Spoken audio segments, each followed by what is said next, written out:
আসসালামু আলাইকুম। গত ২ দিনের ভারী বৃষ্টি বর্ষণের কারণে গোমতীর পানি কিন্তু মোটামুটি বাড়ছে। তুলনামূলক ওইভাবে বাড়ে নাই। তবে মানে যদি আর এভাবে একদিন হয় তাহলে কিন্তু ওই যে বিপদসীমার উপরে চলে আসবে পানি। বর্তমান অবস্থা হচ্ছে এইটা।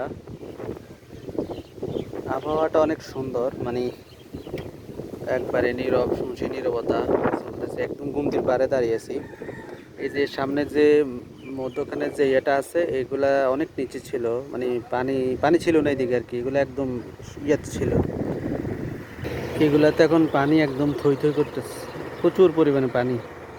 এরকম যদি থাকে আরো ২-৩ দিন তাহলে অবস্থা একদম খারাপ হয়ে যাবে।